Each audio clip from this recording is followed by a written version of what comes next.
So, greetings everyone, जय हिंद। I hope you all are doing good. तो मेरा नाम यशवर्धन सिंह है और मैं 2019 से सिविल सर्विसेज एस्पिरेंट्स को हिस्ट्री, पॉलिटी, इंटरनेशनल रिलेशंस और ज्योग्राफी पढ़ा रहा हूँ। और आज हम लोग अपनी वर्ल्ड हिस्ट्री की लेक्चर सीरीज में लेक्चर नंबर 2 कवर करने जा रहे हैं, जिससे हम लोग का टॉपिक होगा एनलाइटनमेंट। एनलाइटनमेंट होता क्या है? एनलाइटनमेंट, लाइट, रोशनी। किसकी रोशनी? ज्ञान की रोशनी। ज्ञान की रोशनी मतलब एक तरीके से कहा जाए तो समाज में एक रोशनी के रूप में एक आइडिया आया जिसने पूरे समाज को बदल करके रख दिया। एक चिंगारी हुई, चिंगारी निकली और उसे पूरा का पूरा जो जंगल था वो जल गया। और कहा जाए तो हम लोग का जो मेन पर्पस था, प्राइमरी पर्पस था, वो फुलफिल हो गया। अब कहा जाए तो अचीव हो गया। एनलाइटनमेंट होता क्या है?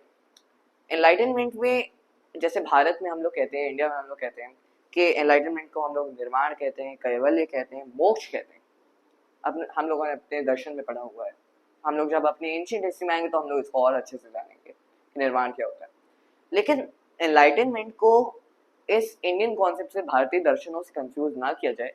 और बेसिकली एनलाइटनमेंट को जीवित रहते हुए, जिंदा रहते हुए कुछ समाज में जो एक नया आइडिया आ रहा है।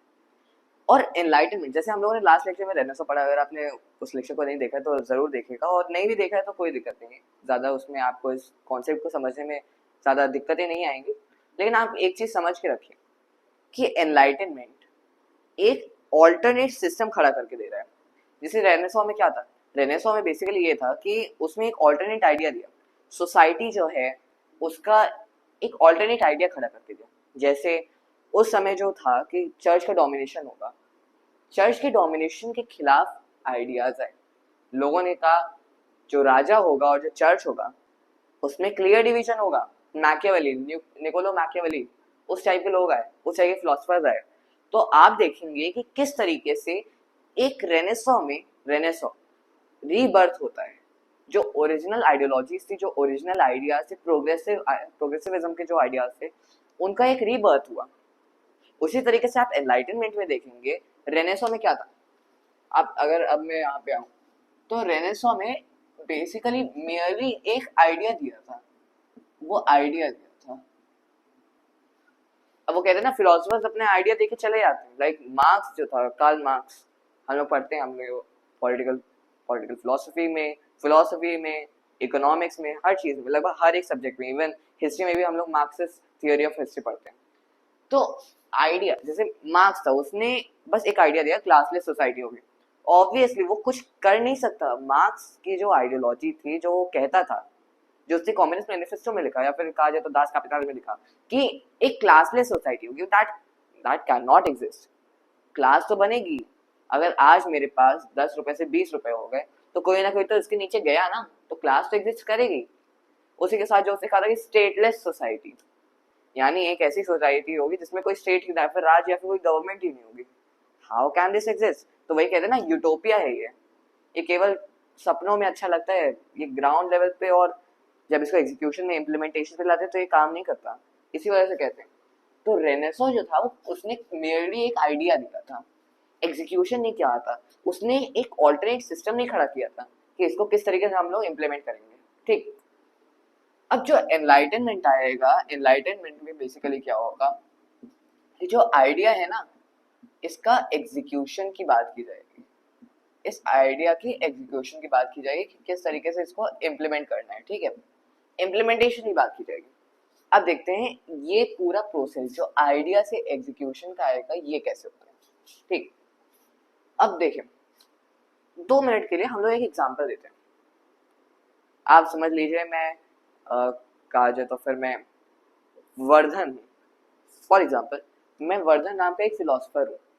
अब वर्धन नाम का जो मैं फिलोसफर हूँ, जैसे मैंने एक आइडिया दिया कि मैं कहता हूँ कि जो अगला राज्य आएगा उसमें मोबाइल फोन्स एग्जिस्ट नहीं करेंगे।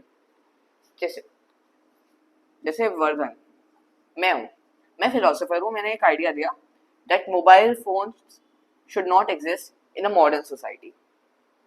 मैंने आइडिया दिया। मेरे जो इमीडिएट फॉलोअर्स होंगे, जैसे अगर आप बाइबल पढ़ेंगे, आपको थोड़ी बहुत भी नॉलेज होगी धर्मों के बारे में, तो आप देखेंगे जैसे गौतम बुद्धा के कुछ इमीडिएट डिसाइपल्स थे। आप देखेंगे जीसस क्राइस्ट के कुछ इमीडिएट डिसाइपल्स थे जिनको हम लोग एपोस्टल कहते हैं, जिन लोगों ने पूरे जो कहते हैं ना जीसस का मैसेज जो था अकॉर्डिंग टू क्रिश्चियनिटी, जीसस का मैसेज पूरी दुनिया में फैलाया। और इवन इंडिया में जो सेंट थॉमस थे वो इंडिया में आए केरला में। तो फिर ये पूरी बात जो है हम लोगों को बस ये समझना है कि मैंने एक आइडिया दिया, आइडिया से कौन इंस्पायर होंगे, कौन उस आइडिया को मानेंगे? मेरे इमीडिएट फॉलोअर्स। मेरे इमीडिएट फॉलोअर्स ने उसको मान लिया। मेरे इमीडिएट फॉलोअर्स ने, अब मेरी डेथ हो गई, मैं RIP हो गया, मैं खत्म हो गया, बट मेरे क्या है, मेरे आइडियल्स बचे हुए हैं। मेरे आइडियल्स के ऊपर कौन काम करे? मैं तो काम नहीं कर सकता, मेरी तो डेथ हो गई। तो मेरे जो इमीडिएट फॉलोअर्स होंगे ये सोसाइटी में मैसेज लेके जाएंगे कि सुनो सुनो गांव वालों, इस नाम का वर्धन नाम का कोई व्यक्ति था, हम लोग का टीचर था, उसने ये आइडिया दिया और इस आइडिया से हम लोग इंस्पायर हुए और इस आइडिया को हम लोग आप लोगों तक लाना चाहते हैं। अब क्या होगा? फॉर एग्जाम्पल, अगर हम लोग हाइपोथेटिकली माने मोबाइल फोन्स की सरकार चल रही थी, मैंने कह दिया कल मॉडर्न सोसाइटी में mobile phones should not exist, मैं उनके राइट टू एग्जिस्ट पे क्वेश्चन कर दिया। जनता क्या होगी? जनता इंक्लूडिंग सम इवेंट्स, बैस्टाइल डे यानी एक तरीके से कहा जाए तो फ्रेंच रिवॉल्यूशन को जब हम लोग पढ़ेंगे तो बैस्टाइल एक फोर्ट था, उसका जब ब्रेक थ्रू हुआ, जब उसको तोड़ के अंदर लोग गए और उसको ब्रेक बाय ब्रेक पूरा डिसइंटीग्रेट कर दिया, तो वो क्या सिंबलाइज करता था कि जनता ने अपने हथियारों से, अपने बल पे, अपनी ताकत पे राजा तक की फोर्सेस को हिला के रख दिया, उसको हरा दिया। तो वही होगा, लोग इंस्पायर होंगे, इंक्लूडिंग सम इवेंट्स होंगे, कुछ इवेंट्स होंगे जो इसके कहते नहीं है कि चिंगारी लगाएंगे, और उस इवेंट्स के बाद ये पूरा पूरा जो सिनेरियो होगा जाके किस में तब्दील हो जाएगा? एक रेवोल्यूशन में। हालांकि हर बार रेवोल्यूशन सक्सेसफुल नहीं होती है। 1857 की क्रांति रह गई, रेवोल्यूशन नहीं बन पाई, रिवोल्ट ही रह गया, रेवोल्यूशन नहीं बन पाई। बट रशियन रेवोल्यूशन देखो, it work, quite literally work. मतलब सरकार तो कम से कम चेंज हो ही गई, चाहे ग्राउंड लेवल पे काम किया हो या ना किया हो, लेकिन तब भी तो रेवोल्यूशन तो हो गई। ठीक है, तो इस तरीके से ये वाला पार्ट अगर आप देखें, मैं अगर आपको अभी तक लेके चलूं, इतना तक हम लोगों ने ये आइडियाज दिया, वर्धन नाम के व्यक्ति ने जो आइडिया दिया, इसको हम लोग पढ़ेंगे रेनेसॉ में। अब क्योंकि हम लोग रेनेसॉ से आगे बढ़ रहे हैं तो हम लोग ये देखेंगे कि रेनेसॉ में इतना पार्ट था कि केवल आइडियाज से। अब इस रेनेसॉ से जो इम्प्लीमेंटेशन होगा, यानी ये वाला कि लोगों तक कैसे आइडिया पहुंचा दिए, किस तरीके से क्रांति हुई, ये वाला आएगा आपका एनलाइटनमेंट का पार्ट। ठीक है, तो अब आपको इतना तो क्लियर है कि रेनेसॉ और एनलाइटनमेंट में मेन डिफरेंस क्या है। और आई होप इसका एक बार आप स्क्रीनशॉट ले लीजिए ताकि आपको एक बार ये याद रहे कि हम लोग केवल इसको रेनेसॉ ले रहे हैं, और ये पूरे अगर रेनेसॉ वाले पार्ट को भी इंक्लूड करके पूरे के पूरे इवेंट्स को लेके अगर हम लोग चले तो इसको हम लोग कह रहे हैं एनलाइटनमेंट। आई होप अभी तक यहाँ पे सारी की सारी चीजें क्लियर होके रखी हैं। ठीक है, ओके, तो हम लोगों का इतना पार्ट हो गया और आई होप आपको ये सारी चीजें क्लियर है। कोई भी डाउट है तो उसे कमेंट्स में डालिएगा और लास्ट में पूरा वीडियो देख लीजिए। हो सकता है अगर आपको अभी डाउट क्लियर नहीं हुआ है तो फिर आपको हो सकता है आगे चल के क्लियर हो सकता है। कमेंट्स में जरूर क्वेश्चन डाला करिए और मैं जरूर उनको एंटरटेन करूंगा। अपने डाउट्स जब तक निकालेंगे नहीं तब तक वो सॉल्व भी नहीं होंगे, बात यही है। अब आते हैं हम लोग आगे, इसका बैकग्राउंड क्या है। अगर हम लोग बैकग्राउंड की हुआ क्यों, एनलाइटनमेंट हुआ क्यों, बैकग्राउंड क्या है, सबसे पहला पॉइंट अगर हम लोग लेके चले, सबसे पहला है तो सोसाइटी की हायरार्की। अगर आपको याद हो मैंने पिछले लेक्चर में क्या कहा था, पिछले लेक्चर में मैंने क्या कहा था, जो सोसाइटी थी उसमें हायरार्की थी, सबसे ऊपर राजा और रिलीजियस बॉडीज होंगी और लास्ट में आएंगे फिर नोबल्स आएंगे और लास्ट में आपकी कॉमन जनता आएगी, आम जनता, मैंगो पीपल।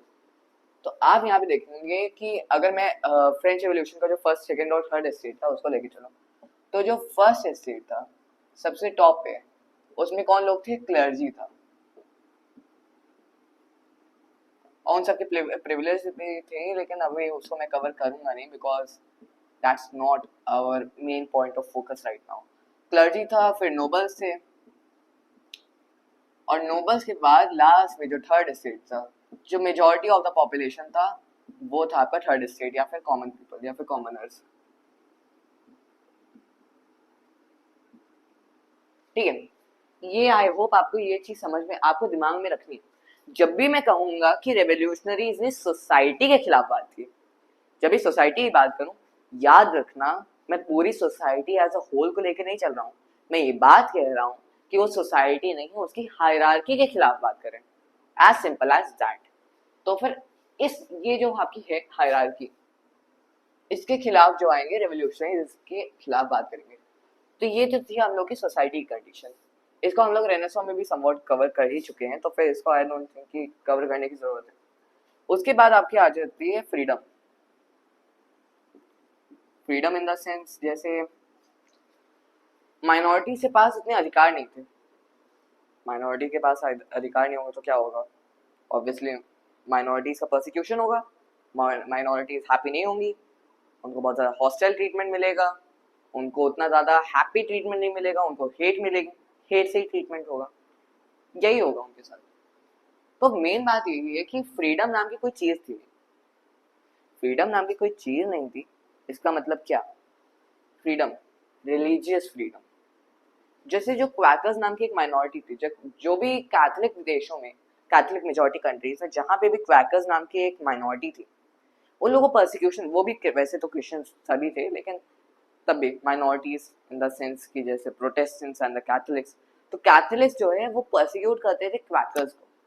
क्वैकर्स इसी वजह से भाग के यूएस शिफ्ट हो गए।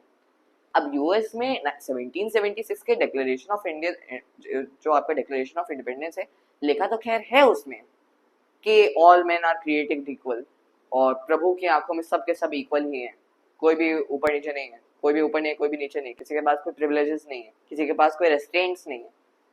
वो तो केवल ऑन पेपर अच्छी लगती है, लेकिन इम्प्लीमेंटेशन में वही नहीं होता। मैंने वही बताया ना, फिलोसफी तो बन जाएगी, उसका एग्जीक्यूशन कैसे होगा वो मेन प्रॉब्लम है। और जहां जहां पे एग्जीक्यूशन हो जाता है, वो एक बहुत ही एक अलग ही आइडिया बन के आ जाता है। रशियन रेवोल्यूशन से कम्युनिज्म और कहा जाए तो बोल्शेविज्म का आइडिया फैल गया।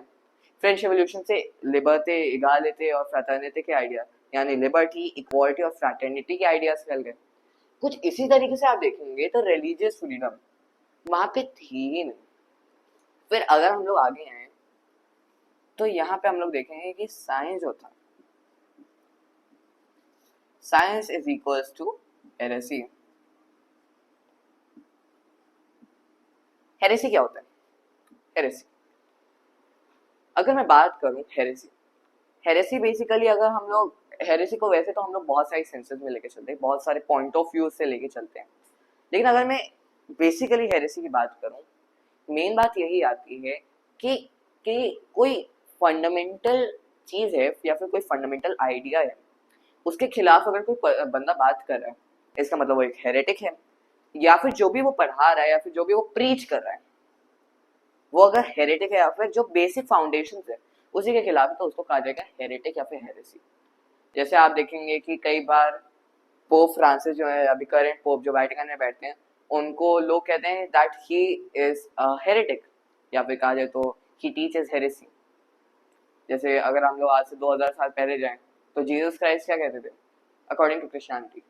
वो ये कहते थे कि जो फैरिसीज हैं या फिर जो ज्यूज हैं, जो ज्यूज के लीडर्स हैं, वो सब क्या हैं? वो सब हेरेटिक्स हैं, है ना?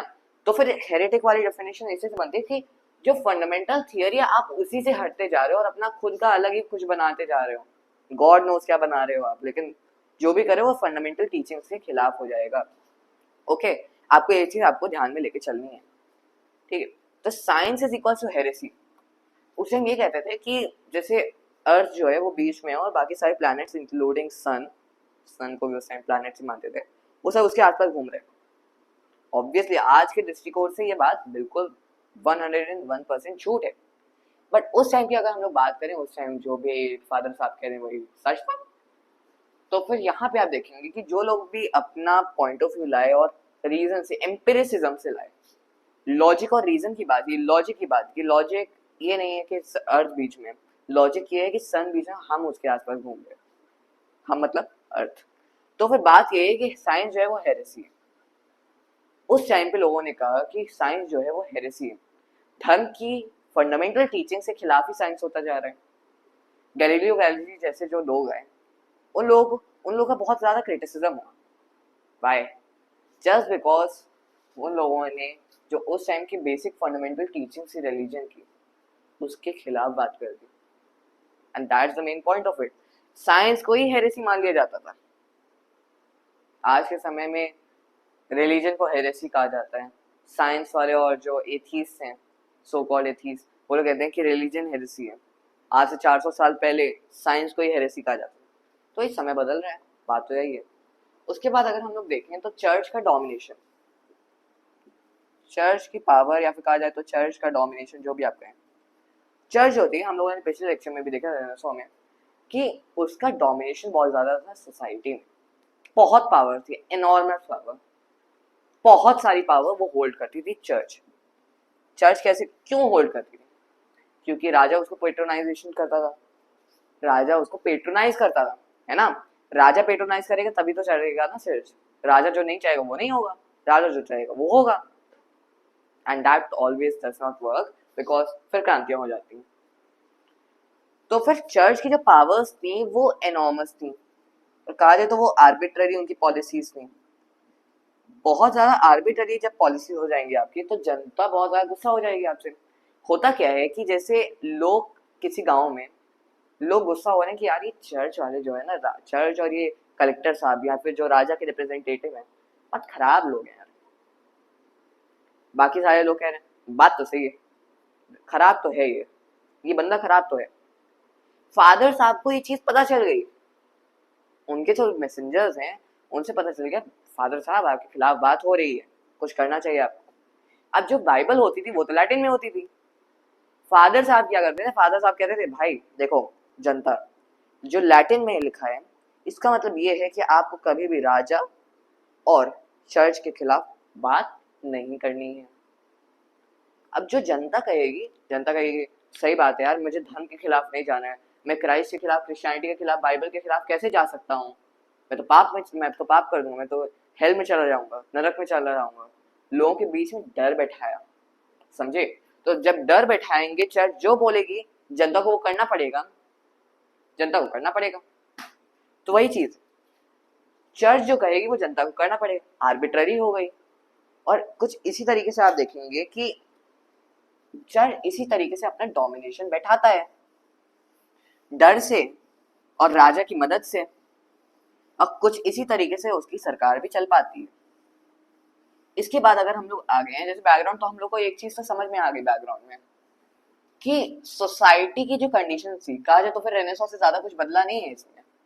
साइंस को अभी भी बहुत ज्यादा गलत गलत कहा जा रहा है कि साइंस ऐसा है, साइंस दुनिया भर का है, और साइंस को अभी तक कंसीडर नहीं किया जा रहा। यही चीज तो रेनेसां में भी होती, कुछ नई चीज नहीं है इसमें। I don't see anything new है। बट बात तो यही है ना कि लोग कंसीडर नहीं करें, जनता क्यों कंसीडर नहीं करेगी? फॉर एन ऑब्वियस रीजन कि धर्म के खिलाफ है, and that's very point of it. अब देखते हैं इसके फेजेस क्या होते हैं। हम लोग को एक चीज तो समझ में आ गई कि लोग अब क्रांति करने शुरू कर रहे हैं। अब एक ऑल्टरनेट सिस्टम खड़ा हो रहा है, ऑल्टरनेट सिस्टम खड़ा होगा, आइडिया आया, सिस्टम खड़ा हुआ। अब लोग कह रहे हैं हम ये कहते हैं कि जो राजा का सिस्टम है वो खराब है। अब राजा के जो लोग कहेंगे, राजा को जो लोग सपोर्ट करते हैं, कॉमन मैन, तो आपके पास क्या है अगर आप सरकार में आए? अब वो लोग क्या कहेंगे, जो लोग कह रहे हैं कि एंटी मोनार्किस्ट हैं, जो राजा के खिलाफ हैं, वो कहेंगे हम आपको ये किताब दे रहे हैं और इस पॉइंट ऑफ व्यू से, लाइक अगर मैं कहूँ जैसे ये किताब है, इस किताब में ये मैंने सारी चीजें लिखी हैं कि क्यों हमें राजा के खिलाफ क्रांति करनी चाहिए। जनता कहेगी वाह ये तो ब्लैक बुक है और हमें इसको मानना चाहिए, पढ़ना चाहिए।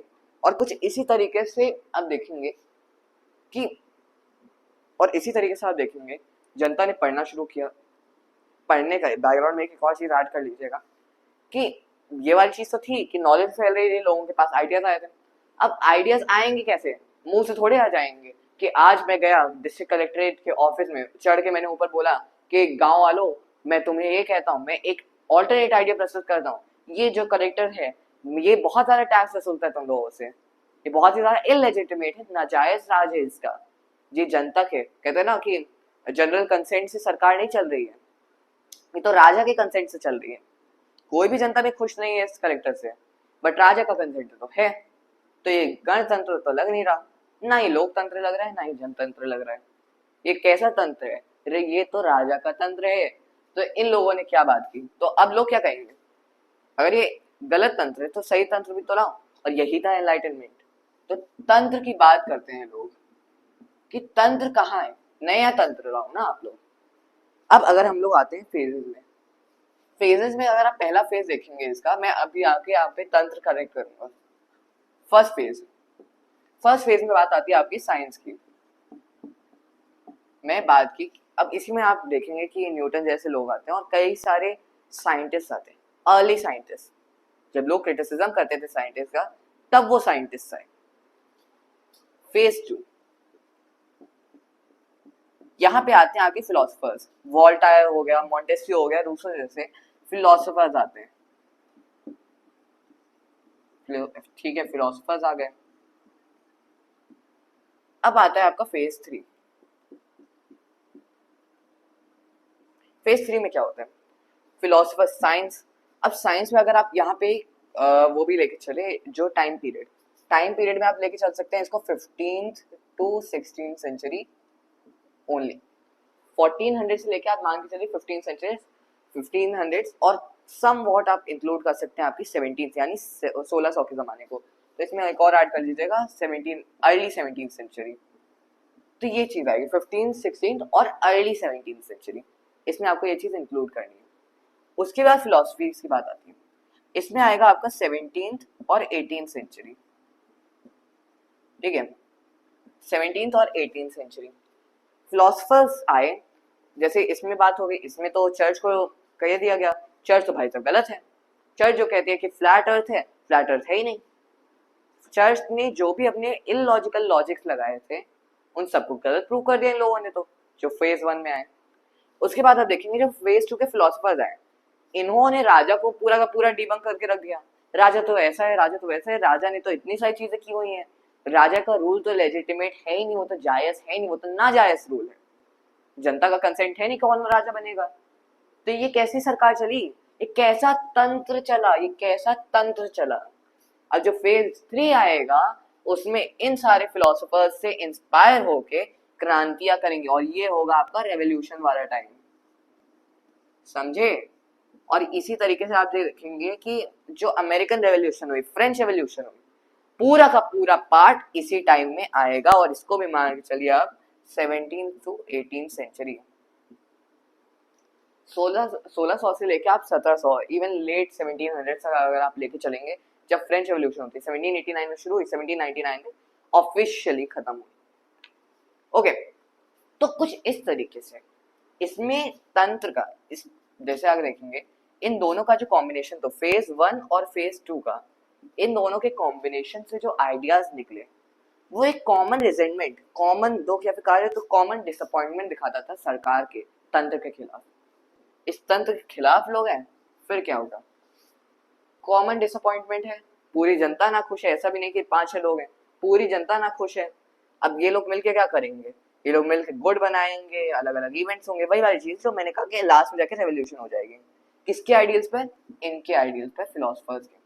जो फिलोसफर्स आइडियाज देंगे, फिलोसफीज देंगे, उनके बेस पे जो नई गवर्नमेंट आएगी या फिर नया तंत्र आएगा, नया सिस्टम या फिर नया तंत्र आएगा, उसके बेस पे नए नेशन स्टेट शुरू होंगे। बाकी कई सारे लोग मुझसे ये भी कहेंगे कि भाई साहब आपने इसमें 19th सेंचुरी को क्यों इंक्लूड नहीं किया, क्योंकि रेवोल्यूशन ऑफ 1848 जो बहुत मेजर रेवोल्यूशन हुई थी, वो भी तो हुई थी उसी टाइम में, बहुत मेजर रेवोल्यूशन हुई थी, पूरे यूरोप पे पकड़ लिया था आग। लेकिन बात वहीं पे आती है कि 1848 की रेवोल्यूशन और फ्रांस की 1789 की रेवोल्यूशन, दोनों के बीच में क्या आया, नेपोलियन आया। अब मैं नेपोलियन कैसे रेवोल्यूशनरी एज में इंक्लूड करूं, और नेपोलियन पोस्ट नेपोलियन वाला जो पार्ट था उसको हम लोग मान ही नहीं सकते रेवोल्यूशनरी एज, क्योंकि उसमें तो कहते हैं ना कि मोनार्की ने अपने पूरे जाल डाल दिए थे अंदर अंदर तक। उसी के खिलाफ जो डिसअपॉइंटमेंट था, फिर रिजेंटमेंट था, वही आया 1848 की रेवोल्यूशन में। ठीक, तो अभी तक इतनी चीज तो हम लोगों को क्लियर है कि बैकग्राउंड क्या था, एनलाइटनमेंट क्या है, फ्रेजेस किस तरीके से हुए। अब हम लोग देखेंगे कि इसका इम्पैक्ट क्या पड़ा या फिर इसके कैरेक्टरिस्टिक्स क्या थे। अब आते हैं हम लोग कैरेक्टरिस्टिक्स पे, इसके फीचर्स क्या थे। अब अगर हम लोग कैरेक्टरिस्टिक्स को देखें, कैरेक्टरिस्टिक्स में सबसे पहला तो आता है हम लोग का एम्पिरिसिज्म। एम्पिरिसिज्म एम्पिरिसिज्म मतलब लॉजिक, रीजन। अगर मैं कुछ भी कह रहा हूं कि ये पेन जो है इसमें प्रभु वास करते हैं, लॉजिक का है, रीजन का है। जनता कहेगी हम लोगों को लॉजिक दो, इसका रीजन दो, हम मानेंगे ही नहीं, ठीक। तो लॉजिक और रीजन, एम्पिरिसिज्म। चर्च अगर कह रही है कि तुम लोग अभी सफर करने ना जाओ, बोट्स में मत जाओ, ट्रेड करने मत जाओ, तो क्या करेंगे लोग नहीं जाएंगे। बट जो लोग जाएंगे वो चर्च के हिसाब से वो डूब जाएंगे, नीचे गिर जाएंगे, क्योंकि फ्लैट अर्थ है। लोग गए, लोगों ने देखा नहीं भैया फ्लैट अर्थ तो नहीं है, बोले किसी और लैंड पे पहुंच गए। इसी वजह से आप देखेंगे कि क्रूसेड्स का भी एक बहुत बड़ा रोल है। मैंने रेनेसां वाले लेक्चर में पूरी चीजें डिस्कशन किया डिटेल्ड वे में, लेकिन तब भी एक चीज आपको याद होनी चाहिए, जब ट्रेड रूट्स जैसे कॉन्स्टेंटिनोपल को जब ऑटोमन एम्पायर ने कब्जा किया, उन लोगों ने हाई टैरिफ लगा दिया, और जो ऑब्वियस सी बात है मुस्लिम रूलर्स के एरिया में क्रिश्चियन ट्रेडर्स और क्रिश्चियन मर्चेंट्स क्यों जाना चाहेंगे, ऑब्वियस रीजन है। तो फिर कॉन्स्टेंटिनोपल पे हाई टैरिफ लगता था, एशिया और यूरोप के बीच का कनेक्शन ही टूट गया। तो लोगों को क्या करना था, लोगों को केप ऑफ गुड होप, जैसे अगर ये यूरोप है पूरा, अगर इन लोगों को, जैसे ये अफ्रीका है, ये इंडिया है, अगर आप मान के चले यहाँ का अरेबिया वाला पोर्शन आ जाएगा, और ये पूरा है आपका ये, और यहाँ पे आपका पूरा है यूरोप। अब यूरोप वालों को, जैसे अगर यहाँ पे मान के चले ये मोरक्को है और यहाँ पे आपका स्पेन है, इबेरियन पेनिनसुला, इसके बीच से आता है आपका स्टेट ऑफ जिब्राल्टर। यहाँ से अगर मेडिटेरेनियन से आप अटलांटिक में गए, अटलांटिक से आप यहाँ पे आए नीचे केप ऑफ गुड होप पे, केप ऑफ गुड होप से आप निकले और आप अरेबिया जाना, अरेबिया जाइए, ईस्ट अफ्रीका जाने, ईस्ट अफ्रीका जाइए, इंडिया जाना, इंडिया जाइए, और साउथ ईस्ट एशिया जाना तो वहां पे जाइए, और चाइना भी आप जा सकते हैं क्योंकि यहीं पे चाइना आपका था। तो कुछ इस तरीके से जो आपके ट्रेड रूट्स थे वो यहाँ पे बनने शुरू हुए और लॉजिक की बात शुरू हो गई। तो ट्रेडर्स का भी इससे बहुत बड़ा रोल है कि एनलाइटनमेंट कैसे हुआ। ट्रैवल के थ्रू भी एनलाइटनमेंट को एक बहुत बड़ा, काफी बड़ा बूस्ट मिला। ओके, तो अब ये बात भी आपको देखने को मिलेगी। नेक्स्ट पॉइंट, एम्पिरिसिज्म के बाद आता है आपका कॉस्मोपॉलिटनिज्म।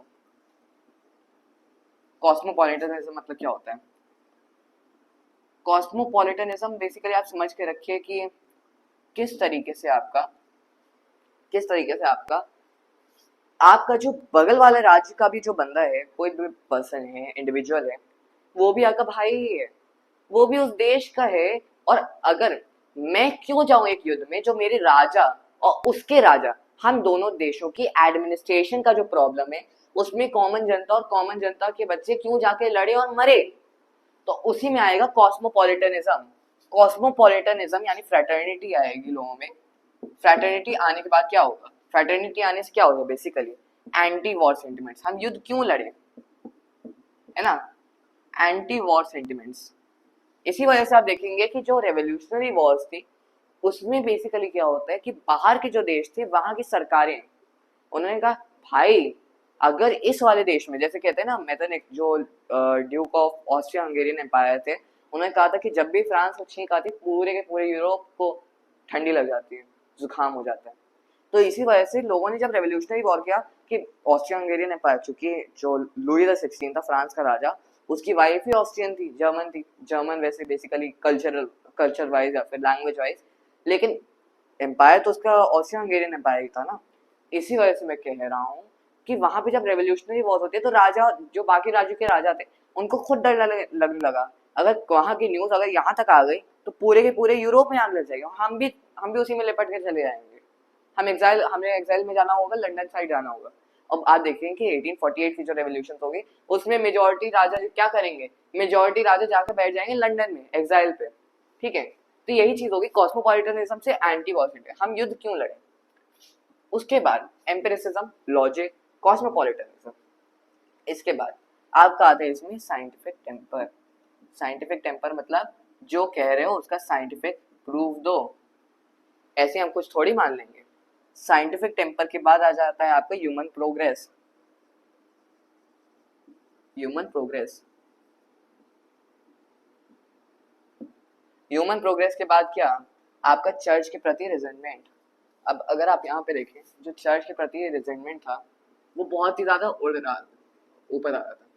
चर्च के प्रति जब रिजेंटमेंट आएगा, लोग जब गुस्सा होंगे चर्च से, तो बेसिकली क्या होगा, प्रेशर कुकर होता है, तेज तेज प्रेशर बनता है, बीच में आके at the end of the day उसमें सीटी आ जाते हैं और सारा का सारा प्रेशर चला जाता है। अब जब प्रेशर बढ़ रहा है, ह्यूमन प्रोग्रेस बढ़ रही है, चर्च के प्रति रिजेंटमेंट बढ़ रहा है, साइंटिफिक टेम्पर, कॉस्मोपॉलिटनिज्म, एम्पिरिसिज्म, लॉजिक की बात करो ना, जो तुम कह दोगे वो मैं मान थोड़ी लूंगा, सिंपल सी बात है। लोग, अब जो चर्च थी, जो अथॉरिटी से, वो उनको बड़ा डर आ गया, अरे यार अगर ये हो गया तो हमारा राज का क्या होगा। तो वही चीज है कि इसके ये कैरेक्टरिस्टिक्स थे, और इसी के ऊपर, इसी के पूरे बेस पे आपकी जाके लास्ट में होगी क्या, क्रांतियां होंगी। क्रांतियां होंगी तो उससे नेशन स्टेट बनेंगे, उन राज्यों से ही आप आज के मॉडर्न वर्ल्ड को कनेक्ट कर पाएंगे। अब आपको शायद समझ आ गया होगा कि मैंने वर्ल्ड हिस्ट्री की जो स्टार्टिंग थी, जो इसका ओरिजिनल वाला पार्ट था, स्टार्टिंग का पार्ट, मैंने रेनेसां और एनलाइटमेंट से क्यों लिया।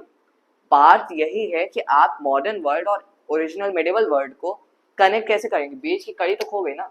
मेडिवल वर्ल्ड में प्योर मोनार्की थी, प्योर ऑटोक्रेसी थी, मेडिवल टाइम में प्योर ऑटोक्रेसी थी, और ब्रीच में आके मैंने आपको ये कह दिया कि रशियन रेवोल्यूशन हो गई और सोवियत यूनियन आ गया, कम्युनिज्म आ गया, यानी जनता की सरकार उनकी फिलोसफी में। तो मॉडर्न टाइम्स और मेडिवल टाइम्स और मॉडर्न टाइम्स के बीच में ये जो कनेक्शन है ये कैसे बैठा, इसी कनेक्शन को हम लोग मेन कहते हैं आपका एनलाइटनमेंट और रेनेसां। जब मैं एनलाइटनमेंट कह रहा हूँ, इसमें याद रखिएगा मैं सारी चीजें इंक्लूड कर रहा हूँ, सारी क्रांतियां और सारी वॉर्स, सभी चीजों को मैं इसमें इंक्लूड कर रहा हूँ। तो ये कड़ी जो बैठी है ना बीच में, वो है रेनेसां और एनलाइटनमेंट। नए आइडियाज आए। अब वैसे तो ये लेक्चर खत्म ही है, बिकॉज एनलाइटनमेंट में मुझे ज्यादा कुछ नहीं समझाना था, बस यही समझाना था कि बेसिकली ये चलता कैसे, टॉपिक किस तरीके से उभर के ऊपर आया, बस यही मुझे समझाना था। और इतना ही हम लोगों का लेक्चर भी था, इससे ज़्यादा हम लोग का कुछ भी इसमें है।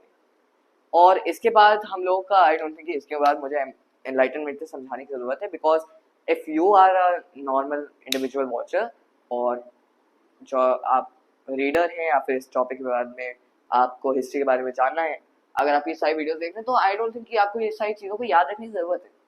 बट एक चीज़ कहते हैं ना कि एक आपके मन में बैकग्राउंड बन के चले कि ऐसा कुछ हुआ था, उसी के बाद ही ये सब हो रहा है, यानी फिलोसफर्स वगैरह आपको सब याद रख के चल रहे हैं, ठीक। तो बात आपको मेन चीज यहाँ पे याद रखनी, क्रक्स याद करना है कि हुआ क्या और किस तरीके से हुआ। रेनेसां और एनलाइटनमेंट को अब आप डायरेक्टली कहा जाए तो एम्पिरिसिज्म उसमें भी था, कॉस्मोपॉलिटनिज्म, कनेक्टिविटी बढ़ रही है, ट्रेड हो रहा है, तो उसमें कॉस्मोपॉलिटनिज्म आएगा, भाईचारा आएगा, फ्रेटर्निटी आएगा, साइंटिफिक टेम्पर, ह्यूमन प्रोग्रेस। अब ह्यूमन प्रोग्रेस में अगर आप एक चीज देखें, प्रिंटिंग प्रेस आती है, ठीक है, प्रिंटिंग प्रेस आई, कैक्सन ने जब अपना प्रिंटिंग प्रेस खोला इंग्लैंड में, जब उसने अपना प्रिंटिंग प्रेस खोला तो जो नॉलेज के ऊपर जो रिजर्वेशन था नोबल्स का, अमीर क्लास के पास, बॉर्जुआ के पास, अब वो रिजर्वेशन जो था वो जीरो हो गया, और वो जो रिजर्वेशन था वो पूरा का पूरा खत्म हो गया, और सारी की सारी नॉलेज अब मास डिस्ट्रीब्यूशन होने लगा किताबों का, नॉलेज का, और आखिरकार कॉमन जनता तक, कॉमन पीपल तक, मैंगो पीपल तक भी ये नॉलेज पहुंच गई। कैसे हुआ? प्रिंटिंग प्रेस की वजह से, इनोवेशन की वजह से। इनोवेशन नहीं होता, साइंटिफिक टेम्पर नहीं आता, लॉजिक नहीं आता, रीजन नहीं आता, फिलोसफर्स नहीं आते, शायद ये सारी मॉडर्न दुनिया, शायद ये पेन या फिर ये व्हाइट बोर्ड कुछ भी ना होता। And that's the main point of it. तो प्रिंटिंग प्रेस भी एक बहुत बड़ा इसमें रोल देती है। जैसे मैंने बताया कि लैंग्वेज वाले पॉइंट था, लैटिन में थी, तो जो चर्च के फादर साहब का मन किया उन्होंने बता दिया तुम तो धर्म के खिलाफ चले जाओगे अगर तुमने ये कह दिया। अब बात यही आएगी कि अब जैसे राजा जो चर्च का फादर होगा, अब वो लोकल भाषा में ट्रांसलेशन होने लगा। जर्मन है तो जर्मनी में अगर फादर साहब है, जर्मनी में अगर चर्च है, तो उसको जर्मन में ही बाइबल पढ़ानी होगी, है ना। जो संडे मास होगा वो जर्मन में ही होगा, लोकल भाषा आपको करनी पड़ेगी। जब लोकल भाषा होगी तो लोग डायरेक्टली उसमें लिंक बना पाएंगे। ऐसा नहीं कि राजा के तो पूरे की पूरी बाइबल में राजा की बात नहीं की गई, पूरी की पूरी बाइबल में कभी भी किसी फादर या फिर चर्च फादर या फिर फादर साहब की बात नहीं की गई। उस टाइम तो थे भी नहीं। तो अब क्या होगा, अब क्वेश्चनिंग शुरू होगी, और ये पूरा का पूरा जो ट्रेडिशनल सिस्टम था, ट्रेडिशनल जो हायरार्की थी, उसी का जो क्वेश्चन था, उसी के ऊपर जो क्वेश्चन हुआ और उसी क्वेश्चन से जो क्रांतियां हुई, इस पूरे के पूरे टॉपिक को ही हम लोग एनलाइटनमेंट कहते हैं। आई होप अब आपको पूरा का पूरा जो टॉपिक है समझ में आ गया होगा। इससे ज्यादा हम लोग को कुछ भी कवर करने की जरूरत नहीं है इस टॉपिक में। थैंक यू सो मच, जय हिंद।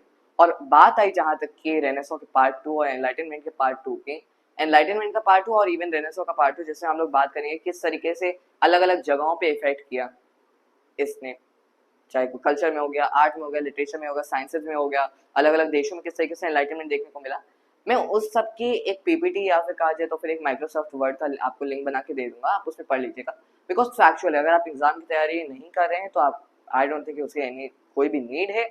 और उसके अलावा बात है कि अगर आप एग्जाम की तैयारी कर भी रहे हैं तो उसमें इतना ज़्यादा एग्जाम में आता नहीं है, लेकिन अगर आपको अपना मेन से, क्योंकि प्रीलिम्स से सिलेबस में नहीं है, प्रीलिम्स से आ भी सकता है करंट अफेयर से कनेक्ट करके, लेकिन अगर मेंस में आता है तो आप एक बैकड्रॉप, एक बैकग्राउंड लेके चले और एक स्टोरी, जिस तरीके से आंसर की जो कला होती है आंसर लिखने की, उस कला को मेंटेन करने के लिए हम लोगों को ये वाला पार्ट पढ़ना जरूरी हो जाता है। थैंक यू सो मच और जय हिंद। मिलेंगे नेक्स्ट लेक्चर में। आई होप आपको इसकी प्रॉमिस समझ में आ गई होगी। जितना मैंने कहा है, जो मेरा प्रॉमिस है रेनेसॉ नंबर 2 का, पार्ट 2 का और एनलाइटनमेंट पार्ट 2 का, मैं आपको उसका लिंक दे दूंगा डिस्क्रिप्शन में जब भी मैं आपको बना दूंगा, और आने वाले टाइम में अपडेट करके मैं उसे कमेंट सेक्शन में पिन कर दूंगा कि अब डिस्क्रिप्शन में डल चुका है लिंक, आप उसको यूज कर सकते हैं और यूटिलाइज कर सकते हैं अपने बेनिफिट में। तो ये था एनलाइटनमेंट। आई होप आपको कॉन्सेप्ट समझ में आया, किस तरीके से आइडिया से क्रांतियां हुई, और इस पूरे पूरे टॉपिक को थीमेटिकली हम लोगों ने आंसर किया। थैंक यू सो मच, जय हिंद। मिलेंगे नेक्स्ट लेक्चर में, तब तक के लिए बाय बाय।